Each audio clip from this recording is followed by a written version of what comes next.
All right. What is up, everybody? Happy Valentine's Day, Friday, February 14th. I'm not a fan of Valentine's Day. And I don't know, maybe you are a fan of Valentine's Day. But so we're going to talk about if you're thinking about going on a man or a woman detox, you're thinking about going on that old feminine cleanse or that masculine cleanse, which is a very fucking anti-Valentine's Day topic, So yeah, if you guys are tuning in live, we're going to be talking about going on a man or a woman detox, going on a masculine or a feminine detox, and the benefits of this, the benefits spiritually, the benefits of how this prepares you for your eventual sacred union. So maybe this will relate to you or be beneficial to you if you're already going through this. If you're going through this process, you're bringing yourself through this process. If you're thinking about doing it, you've been maybe hearing that sort of intuitive call or spirit calling you that maybe I should take a break from dating. Maybe I should, take a break from, engaging in romantic connections or sexual connections of some sort. So maybe you're already going through this or you're thinking about going through this. So this is what we're going to jam on today, which I think is a great Valentine's Day topic, right? Because we want to be able to cleanse our body, cleanse our spirit to move into the most authentic vibration of truth and integrity of who we are and what we're here to do. So that's what we're going to be jamming on. So if you guys are watching this live and you have any questions, anything you kind of want to add in as commentary in the chat section, feel free to do so. And if you're watching the recording of this, then you obviously won't be able to engage. So all good. So we're going to fucking chat about this. So first off, I think, and this is my opinion, that it's absolutely necessary to go on a man or a woman detox in order to prepare for your sacred union. I think it is absolutely mandatory. And I think, a lot of people, right, we feel resistance to this. And because I think that one of the most common ways that we engage in, forms of addiction is through romantic connections, through sexual connections, through the self-soothing and comfort that we get from talking to people or having these sort of ambiguous connections that sort of fuel this comfort and this soothing and this ego approval for validation and worthiness. And so I think it's absolutely mandatory and necessary that if you want to call in the love of your life, if you want to move into your fucking sacred union, that you have to go through a period of time where you completely shut down dating, where you totally prime and prepare your body and you connect to a higher source, spirit, God. You cleanse your vessel and you feel everything that comes up. Because what happens when you move into a man or a woman detox is that every single place that your ego is involved with the opposite pole, with the opposing pole or the opposite sex or whoever you are attracted to, when you cut that out for a period of time, you see every single way that your little boy, your little girl, that your ego hooks into these conditional exchanges with the opposite sex. So what's going to be illuminated is every single place and space in your life where your ego oversteps your own internal boundaries and you move into this space where, I want them to be attracted to me, or I want them to be interested in me. I want to get their fucking attention, or some aspect. We're trying to get some sort of egoic approval or validation because it fuels some sense of worthiness for us. And so when we cut that out, when you move that out of that space, all of a sudden that's going to be illuminated. What's going to become very sober to you is the way that your ego tries to hook into these connections. And so much of what happens, right, is we notice the ways that our ego oversteps our own sort of internal boundaries. And we also see the way that we allow other people to hook into us. So when you cut this out for a period of time and you commit to, okay, I'm not going to have sex, I'm not going to go on any dates, I'm not going to have any connections with any sort of sexual or romantic intent or interest of any period. And I'm going to go through a period of time and maybe you only engage in conscious forms of masturbation, no porn, things like that, whatever you want to include in sort of your detox, whatever you want to include in it. is that you're going to be aware of everywhere that you overstep your internal boundaries and everywhere you allow other people. So all the ways that you hook, all the ways that you hook into the opposing pole, and all the ways that you allow cords to be hooked into you. So you're going to notice these sort of dynamics that sort of begin to take place.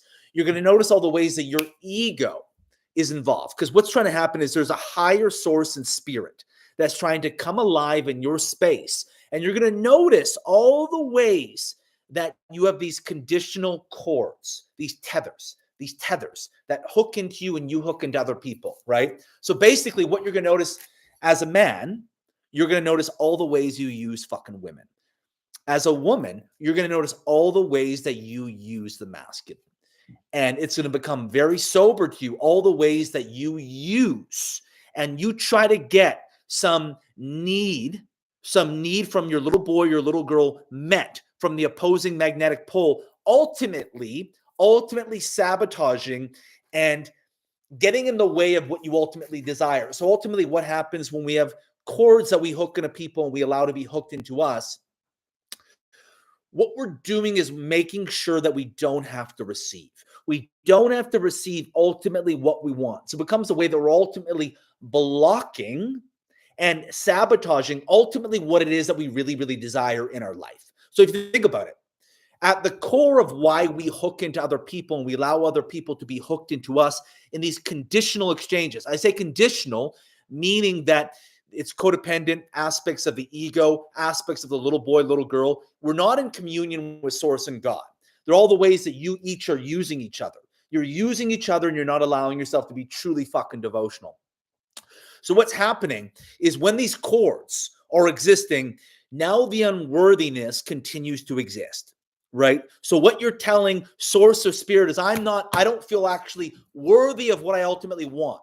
So I'm going to try to get my needs met in some way that I don't have to be vulnerable, in some way that I don't have to take a risk, in some way that I don't actually have to fully feel the deepest aspects of myself. So these tethers and cords that you hold on to, they essentially keep the unworthiness in place. So these cords and tethers that you hook into other people and they hook into you, you're keeping that core unworthiness in place. As that cord and tether is removed, now your deepest unworthiness begins to come up. You see it. You see it in a way that you've never really fucking seen it before. And when you can see it, that means that you're actually ready to heal it. So what's going to happen is you remove these tethers and cords is the truth of how you really feel about yourself and how the illumination of how you use the opposing sex is going to be revealed to you. You're going to see all the ways your little boy and little girl hijacks your relational choices, hijacks your relational containers. It's all going to be revealed. Now what happens is that this transmutation of your unworthiness can be transmuted so you actually feel worthy of receiving what you actually want. So again, the reason why these cords and tethers are here is because you actually don't feel worthy of what you want. So continuing to hold on to this tether and cord, it binds the core unworthiness in place. It basically says to Spirit, I don't actually feel worthy of what I ultimately desire in this life. So I'm going to hold here in some threshold of intimacy that I can feel comfortable with. And now this fuels the story in your life that you're not actually worthy, that you can't actually receive what you want, that someone can't actually meet you. And now this has a trickle-down effect in your life with your relationship to money, with your relationship to your career, community, family, creativity. Every single aspect of your life is going to be impacted by those cords and tethers. And so what happens is most people try to call in the love of their life. They try to call in their sacred union while holding on to all these cords and tethers, right? It's like trying to have this epic relationship without having to do something they've never done before. I want to call in the love of my life, but I don't actually want to have to go down a path and a rite of passage and initiation with myself that I've never done before. I want to be able to do what I've always done, but then somehow call in a relationship that is unprecedented, the level of intimacy, the level that I'm witnessed and seen, it is unprecedented. There's no precedence for this relationship, but I'm not willing to do anything that's unprecedented. This is what people do all the time. You guys, this is how karma continues to persist. So I don't believe that you can ever get out of karmic relational patterns without going on a massive period of a masculine or feminine purging or cleanse. It is mandatory to heal these karmic patterns. And so if you're someone who's listening to this and you continue to stay enthralled and entrenched in karmic relational patterns, really the remedy is going on a cleanse, a detox. I would recommend, at least 6 months.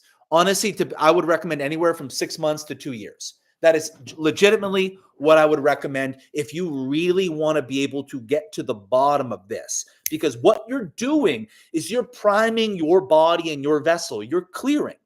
So now, as you engage in this period of sobriety, sexually, romantically, now what you're doing is your energy can drop. Your energy can drop. And so as these cords get unhooked, the cords that are hooked into you go back to the rightful owner, and the cords that you hook in other people come back to you, and your energy can drop. Now your energy is able to move down, and you're able to sort of start to create the cultivation and the internal landscape of moving into a different timeline, of moving to your highest timeline. And so in this period of time, again, your deepest possible unworthiness is going to be brought up. Everything's going to be brought up. Think about how often someone goes through a breakup. And so this is a very practical question. And you might see it, maybe this is something you do, or you might see it with people you witness, where someone goes through a breakup and they don't really ever go to the root of what drove that dynamic in the first place, right? Think about the amount of people where we go through a relationship and we break up and we don't actually go to the root of what was driving the relational choices or that intimacy or that dynamic that didn't work. The vast majority of people never actually go to the root. And so a breakup or a rupture of a connection is the prime and ample opportunity to go to the root. But usually what happens is people they're sad for like a month and they get back on a fucking dating app and they start talking to people and they just never really actually fully deal with that root. And so what's going to happen is they're going to create some version or variation of the threshold of intimacy from that relationship. They're not really going to create anything different. They're just going to recreate that pattern to some degree with someone else, right? And they're going to stay in some binding of karma. They're going to stay some binding of karma. And so I guarantee if you've never done a massive cleanse of the masculine or feminine, you are entrenched and enthralled in karmic relational patterns to some degree. And so much of what's happening right now spiritually in the world is the deepest karmic contracts are being asked to be untethered and healed so that you can move into your divinity, so that you can move into the highest timeline of your higher self. This means dealing with every sort of karmic tether cord and contract relationally. So your relational karma is a massive part of what's trying to be healed and what's trying to be transmuted right now with what's going on in the world. So you've probably had a lot of different unworthiness that's been brought up, a lot of different karma, and it's asking you to relationally do something you've never done before. And a great invitation, a great opportunity for that is to do a masculine or a feminine cleanse, because now this is going to give you an opportunity to actually be devotional, right? And if we've always had these cords hooking in, we're not fucking devotional. We're not devotional. We're using. We're allowing other people to use us, and we are using other people. And we're hooking in for our own sort of self-servicing ways to ultimately not have to feel our deepest unworthiness. And think about the amount of people that do this all the time. They go through a breakup.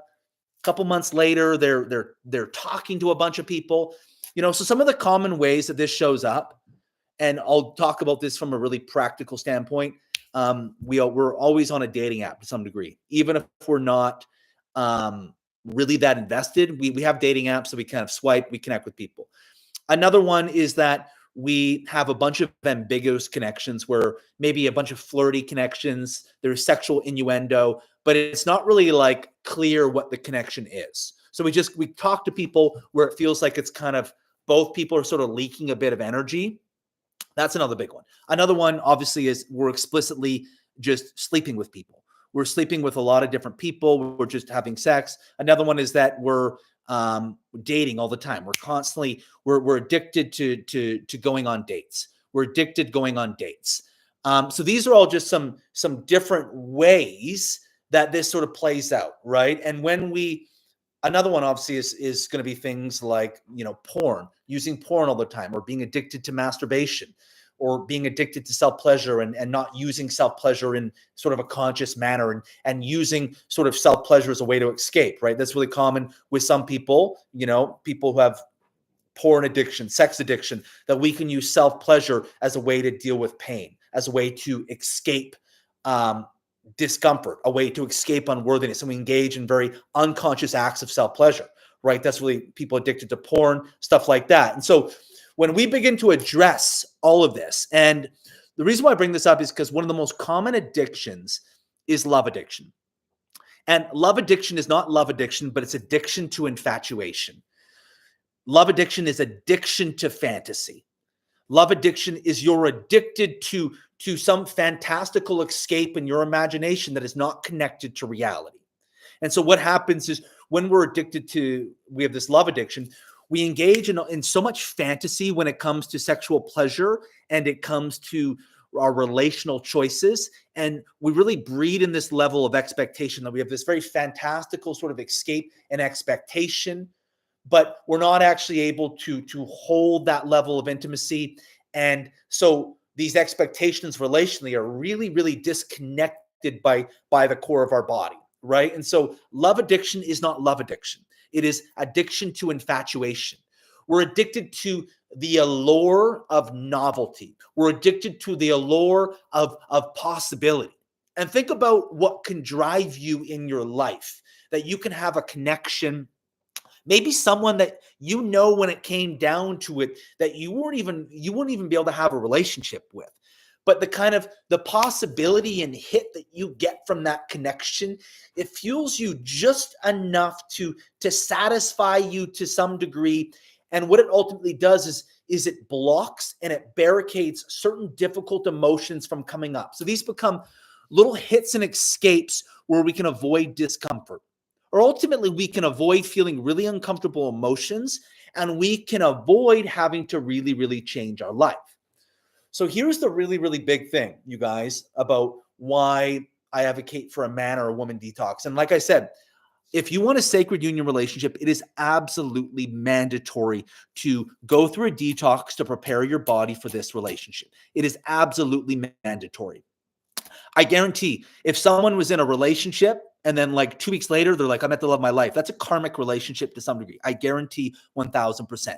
Because in order to, and you hear these stories of people in the spiritual space talking about they met this person and 2 weeks later they were married. And like, that's not what happens in sacred union, because sacred union is totally about wholeness and sovereignty of being. And it requires you to face and feel your deepest possible shit in your body and to clear everything and to become totally sober and aware of the ways that you use men or women, the ways that you use them in the way that you allow yourself to be used. And what it ultimately what it showcases is different dynamics that play out, right? So maybe your dynamic is as a man, you choose women who emasculate you to some degree, or women who can't take accountability, or women who can't meet you in shadow work, or whatever. There's a story that's created that becomes repetitive, right? And the reason why that story is repetitive is because there's something you haven't done in your own internal relationship to yourself. The reason why your relational karma is repetitive, and you have similar sort of situations that keep coming. So you stay in a similar story. For women, it might be men can't ever meet me, right? Okay, so if a woman has a story that a man can't meet her, there's going to be truth, and probably the men that she's choosing can't actually meet her. There's going to be truth in that. right? But there's also truth in that there's something that she's not taking ownership and accountability for. More so, there's not something that she's taking action with and executing in total integrity with herself that is enforcing a shift and a change in her internal landscape, which is going to entirely demolish and eradicate that story.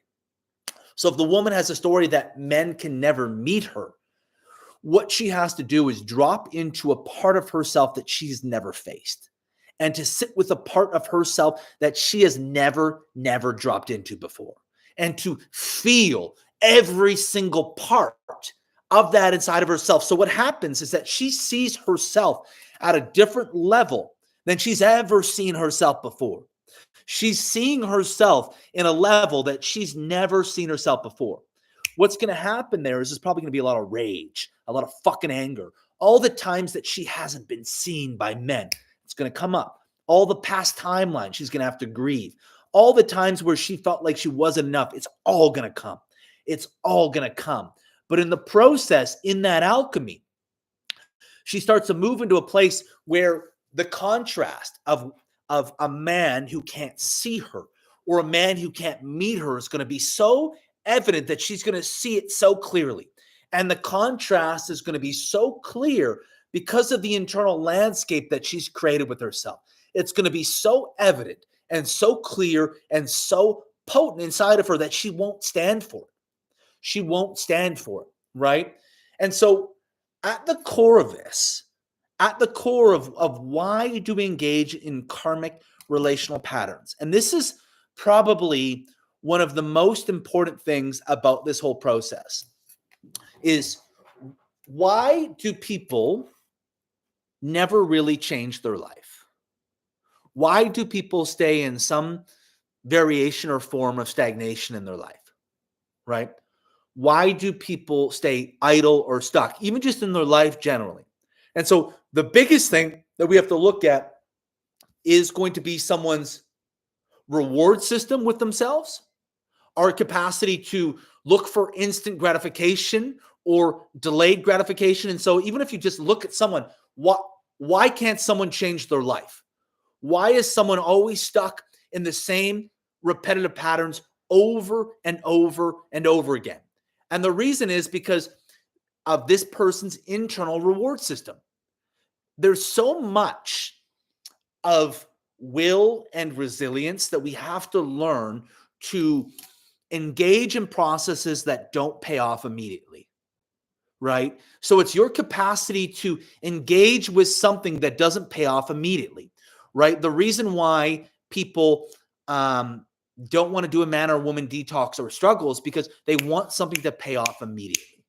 Right? We want that instant dopamine rush. And so if you look at someone who 10 years has gone by and their life hasn't really changed, I guarantee it's because their reward system, they're seeking pleasure. They want instant pleasure. They want that instant sort of dopamine hit. And there's someone that's totally governed by lazy patterns, by addictions.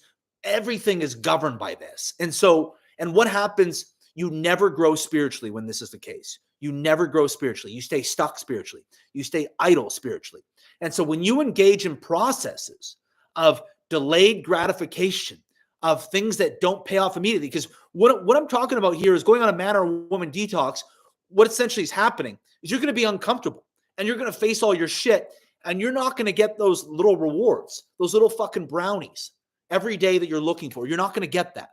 And so you're playing a longer term vision. You're playing a longer term game. And so you're going to be really uncomfortable. And you're not going to get that instant approval. Your ego is not going to be fucking satisfied. You're going to have to hold a paradigm in a space that is going to bring up all your doubt, all your uncertainty, where every single thing that you think and believe is going to be challenged.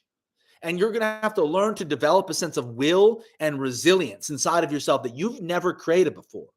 And when people are sex addicts and love addicts, they are just totally governed and controlled and slaves to impulse. We're a total slave to impulse. And so a big part of going on a man or woman detox is learning to master your sexual energy. learning to master your sexual energy. Some people struggle with this because they're like, oh my God, I have such strong eros. I don't know if I can fucking do that.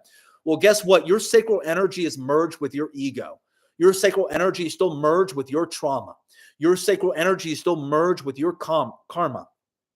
In order to call in your sacred union, you need to cleanse your sacral chakra in the energy of God.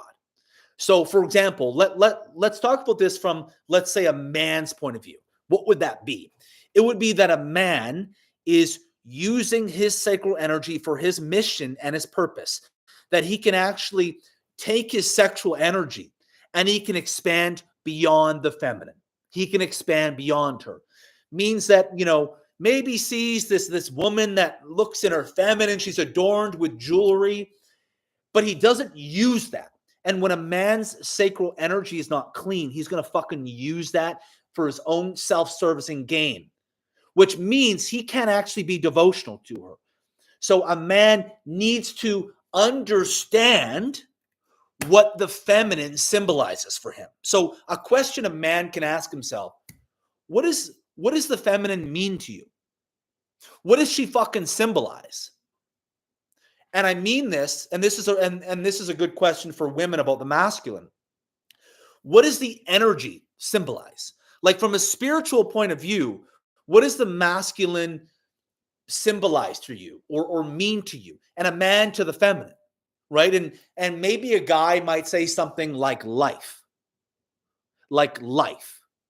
right? And so, for example, if a man looks at the feminine, or the symbol of the feminine means life, radiant life. If this guy is caught in addictive patterns in dating, relationships, sex, what it means is he's disconnected from his own life force energy. He is disconnected from his own life force energy. That's why he's using the feminine. He's trying to hold that energy fucking captive because he's disconnected from his own life force energy. Where is life force energy created? It's in your womb and it's in your cock.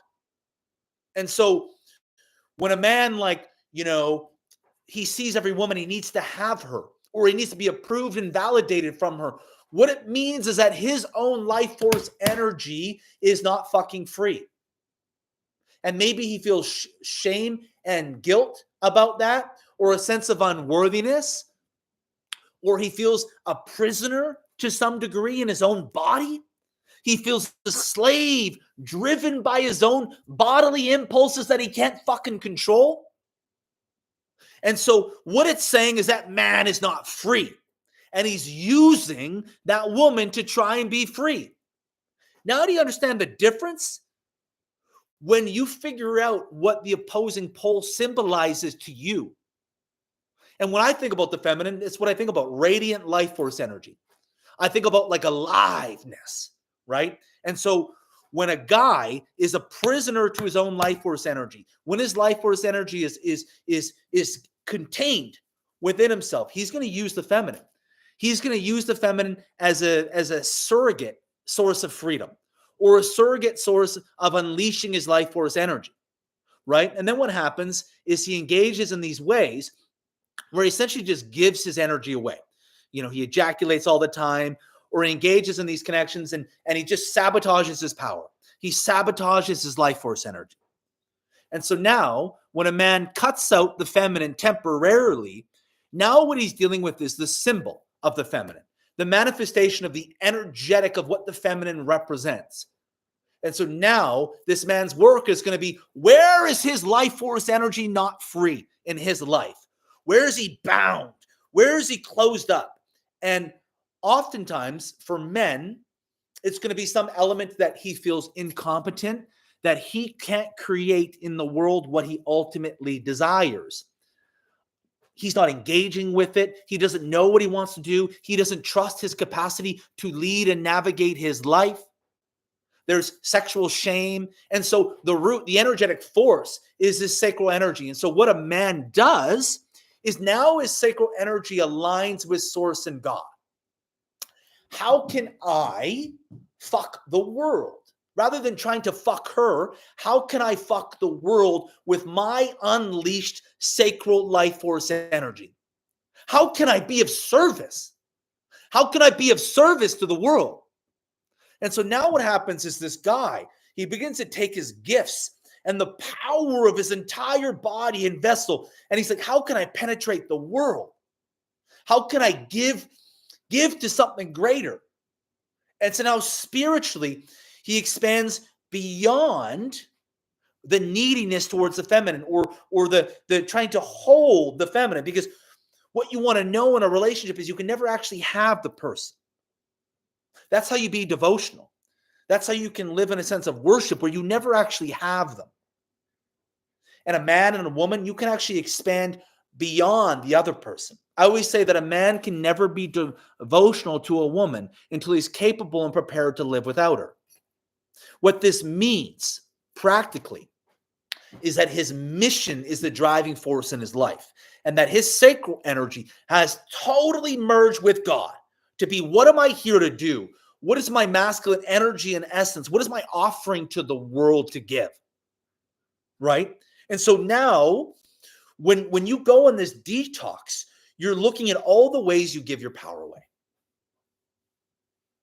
All the ways you give your power away. And so it's a reclaiming and a recapturing of your power. Right? Because when you engage in these instant gratification hits, this instant reward system, this dopamine receptivity, you want an instant hit, you stay stuck in your life and you stay stuck relationally. You never actually grow. And you're like, oh, I want a sacred union. You don't deserve a sacred union relationship because you have to be prepared to do something that you've never done before, which is looking at all the ways that your energy is not clean with the opposing pole. All the ways that your energy is not clean. And now what happens is you can start to be devotional. How can I actually be of service? Like this woman, how could I love her and amplify her? How could I build her up and help her move into her sovereign power regardless of me? And now I don't need anything from her. I don't need anything from her. How can I be of service to her? How can I offer her? And so what this means is that our energy is so big. Our frame and our container is so much bigger, right? Because when we're in these instant hooking relationships, our container is so small, right? And the reason why, and we can never actually be of service because we're afraid. We have so much fear. We have all this attachment. We have all these attachment cords with mom and dad and all these mother wounds and these father wounds that have all these cords that we hook in. And so our container is so fucking small. We can't be of service. We can't expand beyond that other energy. And so what it means is that whatever the opposing pole symbolizes to us, that we're not engaging with that energetic force in a healthy way. So for example, I'm curious, any women who are watching this, and feel free to put this in the comment section, what does the symbol of the masculine represent to you?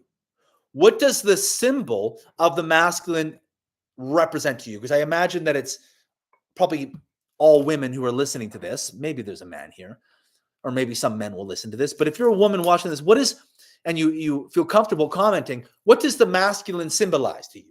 What does the symbol of the masculine mean? So if you're watching this and you feel comfortable commenting, go ahead and comment. What does the symbol of the masculine mean to you?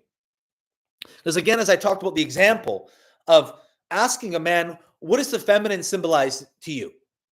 Right? And then ask a guy, honestly, how does he engage with that energy in his life? And I guarantee the guy is disconnected and not engaging with that energy in a healthy way. Right? Maybe he's looking to feel free. He's looking to feel powerful. And he uses the feminine as a surrogate way to try to amplify that feeling. He uses the feminine as a surrogate way to feel that power or to feel that freedom. Okay, so we got protector and provider. So, for starters, it's the big thing, right? How do we engage with that energy inside of ourselves? So the woman comments, protector and provider. So the question is, how do we become as a woman, as a feminine, first off, just how do we engage with that own energy over our own internal environment? How are we the protector and the provider of our emotional landscape, of our of our internal world, of our reality? How do we engage with that energy? How are the ultimate protector and provider of ourselves? In a very healthy, sovereign way, not the type of energy where if anyone crosses us that we want to slit their fucking throat, but that we are the ultimate provider and protector for our own internal world, for our own reality. So how do we engage with that energy inside of ourselves and how we relate to ourselves? So going back to, for a man, if he looks at the feminine, sees the feminine as unbridled life force energy, asking a guy, what is your connection to your own life force energy? Right? Because a way to, we have to become the embodiment of what we ultimately want. And so much of sacred union is about wholeness and sovereignty. So what this means is a real deep connection to our own inner masculine and feminine energy. Sometimes certain polarity practices, if it's not involved in the energy of God, it can feel a little bit codependent, right? Where it's like women are looking for the masculine, but they're really disconnected to their own internal masculine energies, right? Men are, we're looking for things that we're not embodying. And we have to embody the things that we looked for. So what is your relationship to you being your own provider? What is your relationship to you being your own protector, right? So that's the first thing that we need to look at. And the second thing is, how do we just engage with that energy in the world, right? How do we witness and we see that, right? Like, are we constantly looking for examples of men being healthy protectors, of men being good providers? Or are we in this story where men can't protect us, men can't provide for us? So we have to ask ourselves, what sort of story are we engaging with? What story are we constantly engaging with when it comes to the opposite sex? And I guarantee, if we're in karmic patterns relationally, there's a story that we're engaging with. So I'm curious, anyone listening, here's the prompt, you guys. Anyone who's listening to this, who's involved in karmic relational patterns, what is your limiting story in relationship to masculine or feminine energy, right? So if you're a woman listening to this and maybe you struggle to find an aligned relationship or struggle to find what you want in a man, or whatever it might be, what is your limiting story when it comes, like, what is the story that you think over and over, right? That you think over and over. And then, so we have to ask ourselves, what is our story and how do we symbolize the feminine, right? Because what might actually happen is the story that's really true when it comes to our experiences relationally is a lot different than if we think about the masculine and the feminine objectively, and we think about it and how do we symbolize that energy, right? So for example, as a man, let's say your story with women is that women emasculate you. No woman can meet me, right? But then you think about objectively, what does the feminine mean to you? It's unbridled, sacred life force energy. Okay, well, it's how are you vetting for that? How are you vetting for that? And there's probably going to be a difference and a real compartmentalization and a real disconnect between the story that's governing us and objectively how we view that energy. And what actually has to happen is those stories have to start to collide. Those stories have to start to collide where all of a sudden, and this is by the way that we execute things like boundaries, discernment, what we're embodying and what we're prepared to face inside of ourselves, then all of a sudden, what we objectively view the feminine, we're constantly looking for evidence that supports that. We're looking for evidence, and that's what we're actually looking for and discerning for.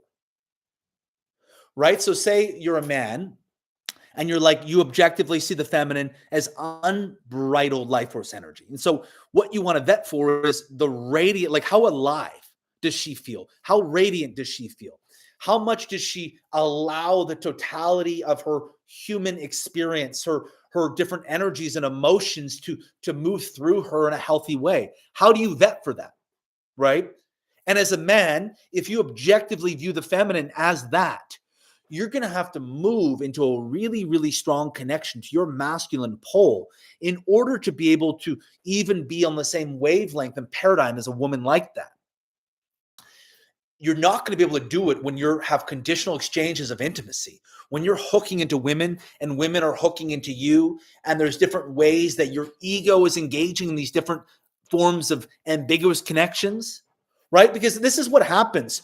So much of the reason why we engage in karmic patterns is because we're engaging with people who we ultimately know couldn't meet us. We're engaging with people who we know ultimately couldn't meet us. We're not attracted to them. We don't think they're deep enough for us, whatever it might be. We're engaging with people, maybe they're actually in a relationship. They're not actually even available. So we're engaging with people who we know couldn't meet us at some level, right? And so that's why the karma persists. You know, it's like men pursuing women who they know they wouldn't actually want to be in a relationship with, or they know they actually, you know, their energy is not wholly and holistically connected, right? So always what happens is our energy is severed. Our energy is disconnected to some degree. So even anyone listening to this and watching this, think about how your energy is disconnected in how you date and relate, right? Meaning you need to have a level of discernment and connection to your space that is totally aligned with source. For a man, that you only pursue a woman who you're like, there could really, really actually be something here. And you're moving with the entirety of your body and vessel. And your energy is all accounted for. Your energy is all connected in this pursuit. And as a woman, you're able to really, really feel into his energy and really feel into your energy, feel into your turn on, feel into truly what your desire is, and to be able to act accordingly with that. Right? And so much of like going on a man or a woman detox is about aligning your energy. It's about making sure your entire channel is working together as a holy being, that you're not severed and disconnected. Right? So, because a big thing when we engage in these karmic patterns, at some level of our soul and spirit, we're out of integrity. Right? Maybe we're being driven by impulses and desires that are not connected from a higher purpose. Right? And so this is why going in a detox, it forces you to ask yourself the question, what do I really, really desire? What do I really, really want? Not like what will make me feel good tonight, but what do I really, really want in my life? And what is your integrity with being able to stay disciplined to that mission of whatever it might be, right? So as a woman, it's like, you know, you want a king, a man in his divine masculine. And so you would have to be able to feel your sexual energy and your impulses and your humanness, but be able to commit to a higher vision of what you ultimately desire. In the face of not being swayed into egoic patterns of approval and validation, of instant gratification, your capacity to stick to what is my real turn on. And so for men and women, we have to align our energy with a higher frequency, right? You have to be able to connect your sacral energy with God and source, right? And so as a woman, you need to be able to open your fucking body without a man. You need to be able to open your body to the fucking penetration of source and spirit without a man. And as a man, you got to be able to fuck the world without a woman. If you can't do either one of those, you are never going to call in the relationship you want. You are never going to create a sacred union. You are never going to heal these aspects of unworthiness, right? Because you can see when people, and this happens to a lot of people, or unworthiness comes up. Think about the amount of times people's unworthiness comes up and they start to feel the discomfort, and then they get on a dating app, or they start talking to someone, or they get another. Think about the amount of people that get into relationships when they start to feel uncomfortable, or when people start to feel in their own energy. And I'm just going to get into a fucking relationship, and a woman's like, I have strong Eros energy. I have a yearning to be opened by a man. But yeah, you can't truly be open by a man unless you've allowed yourself to be fucked wide open by God and source first. Unless you've built a literal roadmap and a precedent in your body that you have an exact pathway in your body of how to be fucked wide open to God before the man comes, you're never going to be able to be of service to his energy. You're fucking using him. You're using him for some reason that you haven't been able to feel the deepest unworthiness. And so you've clung into him. You've hooked into him to some degree.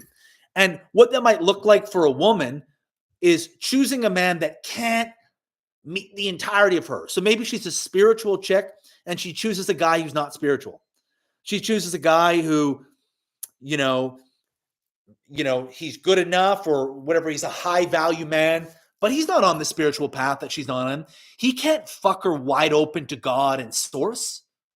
And what it requires is she's got to totally connect her sacral energy with God and source on her path without distraction. Almost like you've engaged in an active meditation with spirit and source. And you felt the purity and the rawness of that connection and built a little framework and a pathway in your body. And when you cut out sex, dating, romantic connections, you begin to see everything that was driving those choices that fueled you not being fully met, you not being fully satisfied, you not being fully filled in the way that you want, you not being fully within integrity, and these karmic patterns that seem to continue to fuel your heartbreak, your rejection, your disempowerment, areas where you don't feel adored and you don't feel worshiped, right? If you want to be worshiped, you need to learn to worship the opposing pole, right? If you're a man and you want to be worshiped by a feminine oracle, you have to engage with the feminine in a way where you're treating her with that level of reverence. And this means looking at all the ways that you use the feminine. And a detox is a huge breeding ground to have all of that come up to see. And as a woman, you want to be worshiped by a man, you better learn to worship masculine energy. You better learn to worship masculine energy. And to create the space for a man to be in his masculine in your space. Because, one of the most common ways that women make sure they never really have to receive is they never really open their body in a space where they can actually be able to be receptive to a masculine energy, right? They emasculate. They have a default of always needing to be in control. They always want to be the one making decisions. They control. They take up all the space. They can't rest. They can't learn to trust their body, all these different things. And so in that space, it opens this up where we begin to look at everything. So you need to be able to be in a reverence, in a form of worship to that energy. And when you can't sit with your unworthiness, when you can't sit in that space, you can never be devotional. And this is what this is about, right? Do you want to have a relationship that it's not, you don't have commitment, you have utter fucking devotion that's infused with source. And if you don't want that, then you don't have to do this. Then you can just go get on a dating app and find a relationship and have, mediocre sex with, some relationship with someone who meets some aspects of you and then some aspects of your soul are stuck in stagnation. You're not obliterated and fucked wide open to God. You can choose that relationship, but choose it consciously. Choose it being like, I'm not prepared to sit with what I need to sit with to go all the way to connect my energy to God. So I can't expect a relationship to be aligned with that. If you want an unprecedented relationship, you're going to have to move into unprecedented territory with yourself. You're going to have to face unprecedented aspects of yourself and literally move into territory that you've never been with yourself as an individual. And when you do that, when you start to break bread in new territory that you've never explored in your own energetic capacity, in your own sovereign whole relationship to yourself, that's when that story that's driven your life can change. That's when you find that karma starting to shift, right?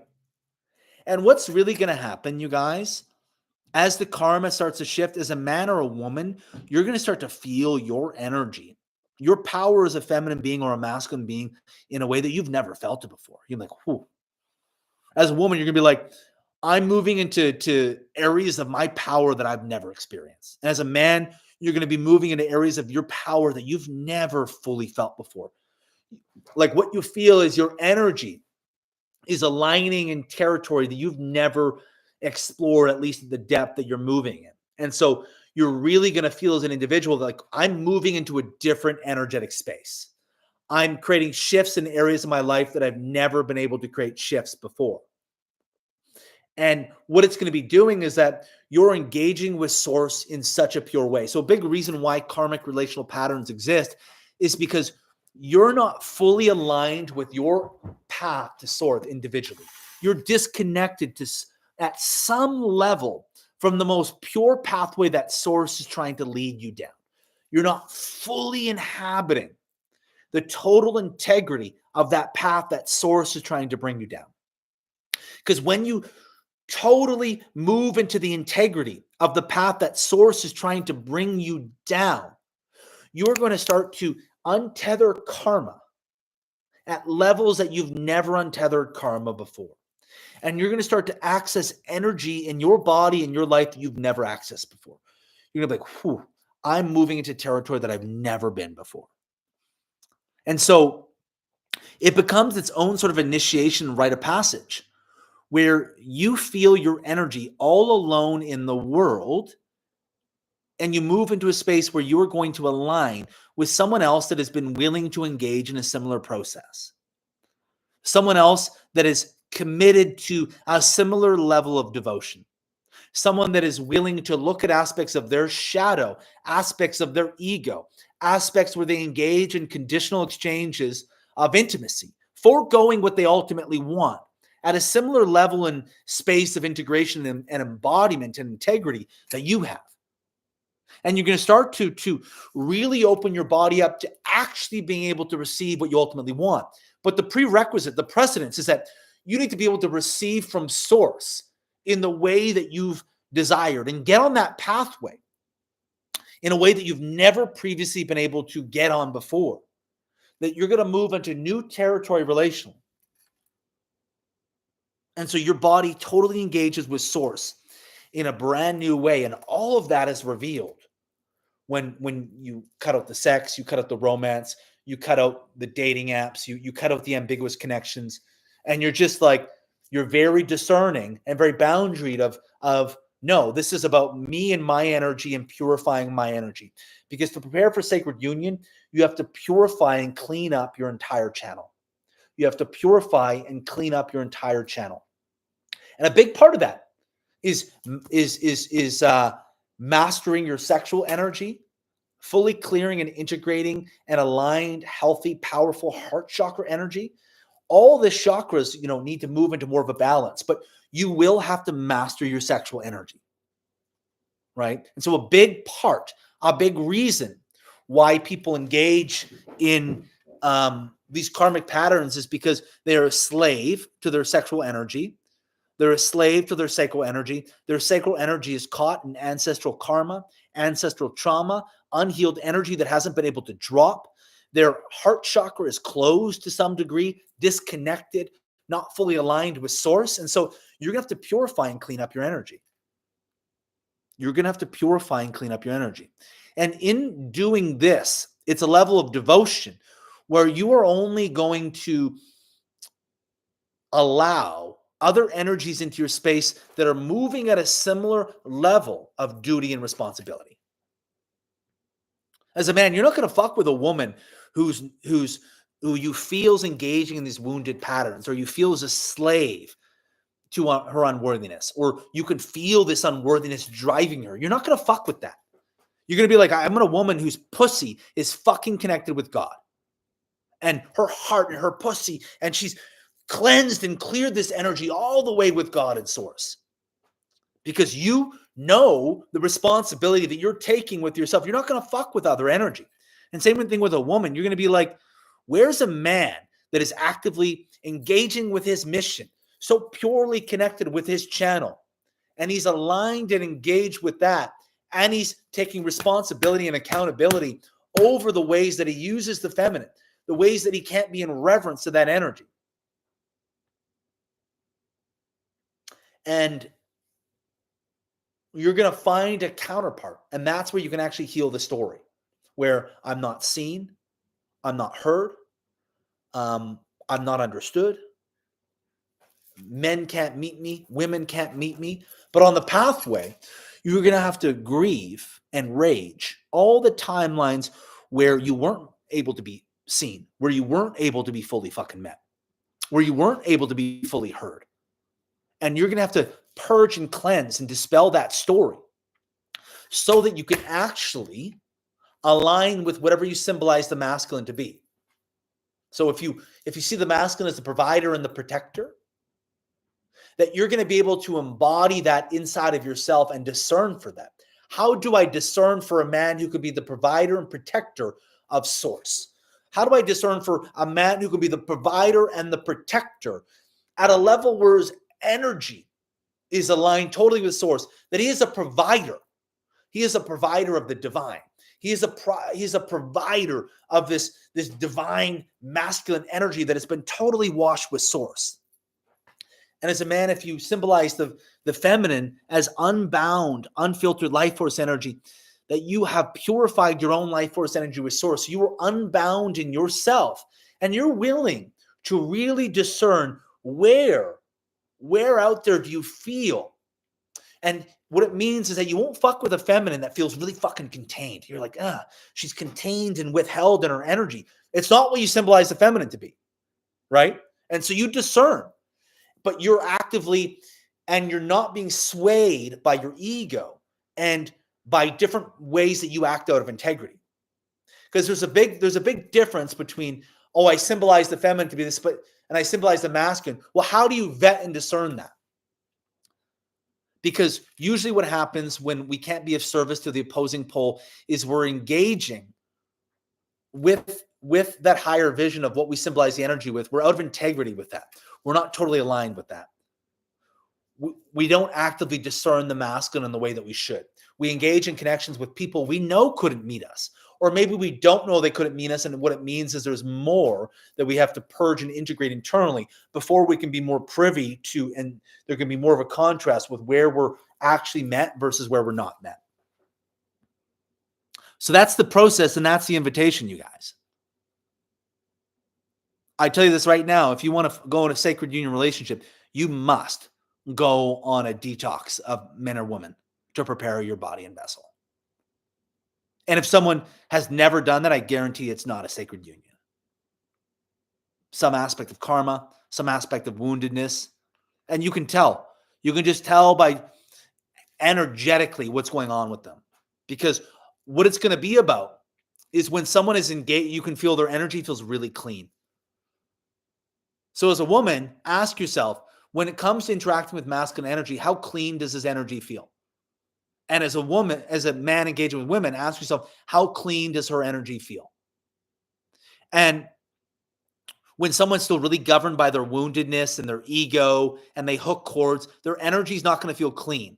Means there's going to be like conscious to unconscious separation. They're not going to be connected to aspects of their body. They're not going to be connected to their turn on. They're not going to be connected to their desire. So ask yourself, how clean does someone's energy feel? That is a really good prompting point to feel into how connected to source someone really is.